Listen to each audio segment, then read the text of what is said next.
ఏదో ఒక పని చేస్తున్నాం బతికేస్తున్నాం అని కాదు, ఏ పని చేసినా అందులో తనదంటూ ఒక ప్రత్యేకత చూపించి తీరాలి అన్న భావనకు అచ్చమైన ప్రతిరూపం ఇప్పుడు మనం చూడబోతున్న ఒక యువతేజం. ఇంతకీ ఆయనెవరు? ఆయన సాధించిన ఆ ప్రత్యేకత ఏంటి? ఈ చిన్న చిన్న పురుగులు, ఈ చెరువు కలువలు, వాటిని చేత్తో పట్టుకుని చెరువులో నుంచి బయటకు తీసుకొచ్చే చిన్నారులు. పల్లె ప్రాంతాల్లో జరిగే ఈ పండుగ సంబరాలు మనం నిత్యం చూసేవే. అయితే ఈ దృశ్యాలను విభిన్నంగా, ఎంతో అద్భుతంగా ఓ కళాత్మక దృష్టితో తను చూడటం, ఆ దృశ్యాన్ని ఓ ఫోటోగా తయారు చేసి మన కళ్ళ ముందు ఉంచడం అన్నది చేసింది ఇదిగో ఇక్కడ మనం చూస్తున్న పొనగంటి రాజు అనే ఈ యువకుడు. కరీంనగర్ జిల్లా మోతుకులగూడెం గ్రామానికి చెందిన రాజు అనే ఈ ఔత్సాహికుడు ప్రపంచం మెచ్చేంత అద్భుతమైన ఫోటోగ్రాఫర్ కావటం వెనుక ఓ చిన్న నేపథ్యం ఉంది. అతి పేద కుటుంబంలో పుట్టిన రాజు మొదట్లో వ్యవసాయ కూలిగా బతుకిచ్చేవారు. ఆ తర్వాత హమాలీగా మారారు. అప్పుడప్పుడు ఫోటోగ్రాఫర్గా పనిచేసే తన బావతో కలిసి శుభకార్యాల్లో ఫోటో అసిస్టెంట్గా వెళ్లేవాడు. అయితే దురదృష్టవశాత్తు బావ యాక్సిడెంట్లో చనిపోయాడు. ఆయన ఉపయోగించే ఎక్విప్మెంట్ అంతా వృధాగా పడి ఉండడంతో రాజు ఆ కెమెరాలు తీసుకుని పెళ్లి ఫంక్షన్లకు హాజరయ్యేవాడు.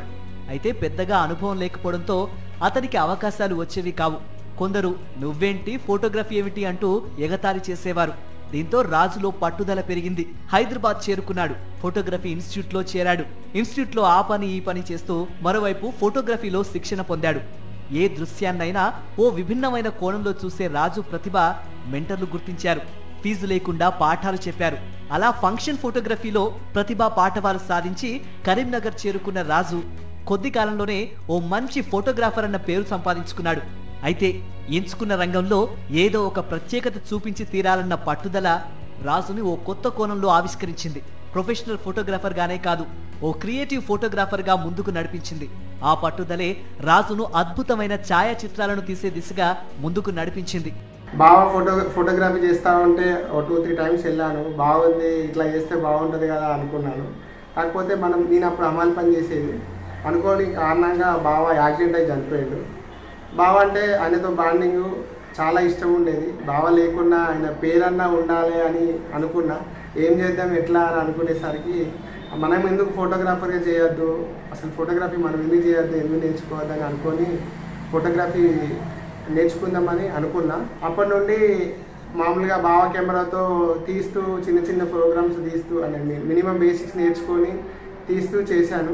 ఇక్కడ మనకున్న నాలెడ్జ్కి ఫోటోగ్రఫీ చేయలేమని అనిపించి మళ్ళీ డ్రాప్ అయిపోయి హైదరాబాద్కి వెళ్ళి ఇన్స్టిట్యూట్లో అంటే 2 ఇన్స్టిట్యూట్లలో జాయిన్ అయ్యాను. అక్కడ వాళ్ళు నాకు ఇచ్చిన ప్రోత్సాహం, వాళ్ళు ఇచ్చిన మెంటర్గా నాకు వాళ్ళు ఇచ్చిన హెల్ప్ చేసిన ఆ సంఘటనలు ఇప్పటికీ మర్చిపోలేను. ఇటీవల రాజు తీసిన ఓ ఛాయాచిత్రానికి ఐస్లాండ్ లో జరిగిన ప్రపంచ ఫోటోగ్రఫీ పోటీల్లో గ్రామీణ ప్రాంత చిత్రాల విభాగంలో స్వర్ణ పథకానికి ఎంపికైంది. మోతుకులగూడెం పేరు ప్రపంచ స్థాయి ఫోటోగ్రాఫర్లకు పరిచయమైంది.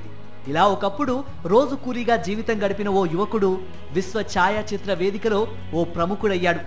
పట్టుదల ఉంటే ఎంతటి ఉన్నత శిఖరాలైనా ఎదగవచ్చు అని నిరూపించాడు రాజు.